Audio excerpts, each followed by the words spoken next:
look, I'm bipolar. I love his analogy too. He goes, it's kind of like, you got a kid and your kid like screws up the kitchen and then you got to go in and clean it up. Well, yeah, I'm the kid.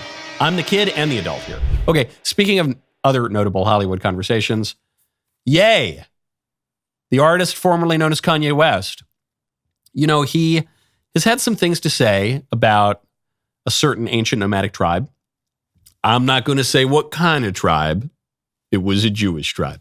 And so he's been going on for a year or two now about how he was going to go DEFCON 3 on the Jews, on how the Jews control everything and he doesn't like them and whatever. He's kind of going on all this stuff. And I've pointed out that even when he had that song, Heil Hitler. And I said, I think people are misunderstanding this song. I think it's actually more artistic and nuanced than people are giving it credit for. And I think there's clearly some introspection in the song and there's a great deal of irony in the song. And people made fun of me. Even people who liked that Kanye West was attacking the Jews made fun of me for my reaction to the song. And I said, no, I think I'm getting it. It has nothing to do with Kanye as an artist or the Jews as a people, or I'm just analyzing the lyrics and the music here. And I think I'm saying, Kanye is a pretty talented, popular artist and musician. I think there's something else going on here. And I was totally right. You know how much I hate to say it. So Kanye comes out and has this meeting with a rabbi who doesn't even appear to speak English. The rabbi's name is Yoshiyahu Yosef Pinto. Here's what he said. I feel really blessed to be able to sit here with you today and just take accountability. I was dealing with some various issues, dealing with bipolar also. So it would take the ideas I had and have me take them to an extreme where I would forget about the protection of the people around me and myself. So I wanted to come and take accountability. Sometimes people aren't that knowledgeable about the bipolar and the cause or what causes it and the way you act when you have this disease. So it's like if you left the house and you left your kid at the house and your kid went and messed up the kitchen and messed up the garage and messed up the living room. Now when you get back, it's your responsibility because that's your child. And that's the way I look at it. It's like I gotta go clean up the kitchen, I gotta clean up the living room, I gotta clean up the garage. So it goes on and on and on. I really love this. And I want to be very clear about what I love about this. Because there are two types of behavior that I hate. Right now, go to expressvpn.com/Michael Knowles Show. Who knows you better than you know yourself? Your family? Your friends? Well, if you own any internet-connected device, there are thousands of companies that might know you better than you know yourself. They're called data brokers. They make billions tracking everything you do online, every purchase, every location, every conversation, every website, your most personal beliefs, all packaged into a profile they sell to marketers, activists, and politicians looking to influence you. You could go completely off the grid, or you could just use ExpressVPN. These companies track you through your IP address, your digital fingerprint. ExpressVPN gives you a new IP address in a location you choose, making you virtually untraceable. With ExpressVPN, your connection is encrypted and routed through secure servers. Even your internet provider cannot see your activity, which is important since they're legally allowed to sell your data to whomever they please. I love ExpressVPN. I'm a huge Luddite, as you know, and yet I've had it for years. Phone, tablet, laptop, it works on all your devices. One click for instant privacy. Find out how you can get 4 months free by scanning the QR code on screen, clicking the link in the description box below, or by going to expressvpn.com/Michael Knowles Show.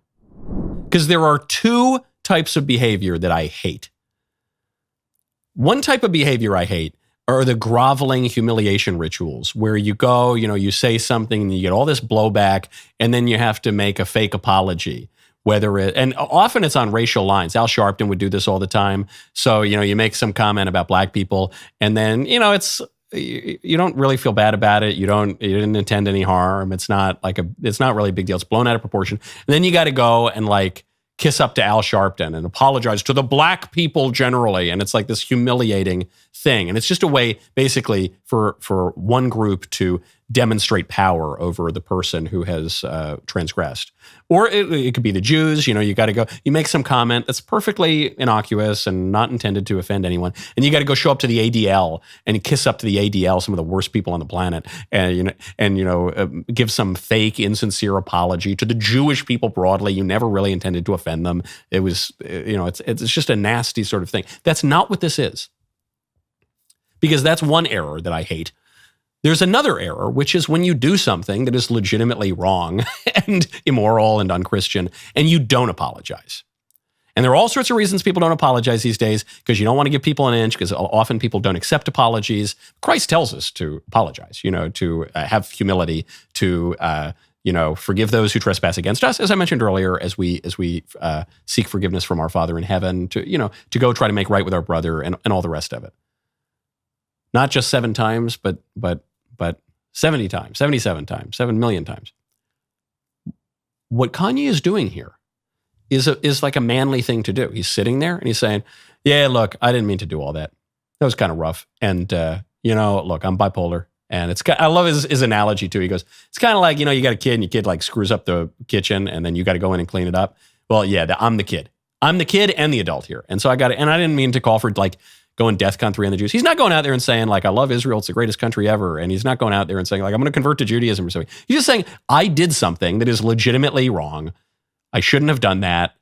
Here, I'm not excusing it. Here are some reasons why I did it. And anyway, pal, anyway, to you, particular rabbi, I'm sorry. And I'm going to sit here like a man. I'm going to say that. And then the rabbi accepts his apology. That's kind of a nice thing.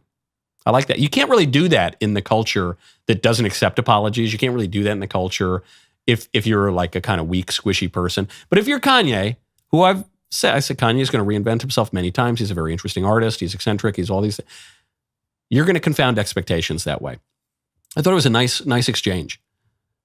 It is good on him. As someone who is Catholic, who I don't really care that much about the state of Israel. I mostly care about it as a matter of justice and like nation states and everything, world order. Care about the holy sites especially, but very philo-Semitic. Love the Jews as a people, even though some like the ADL or whatever are quite annoying. But this is nice. This is really nice to see. And Kanye is going to irritate everybody with this.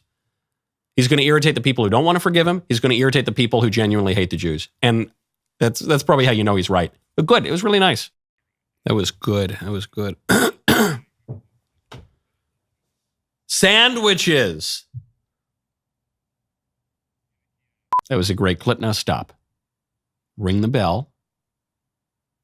Subscribe. We'll see you next time.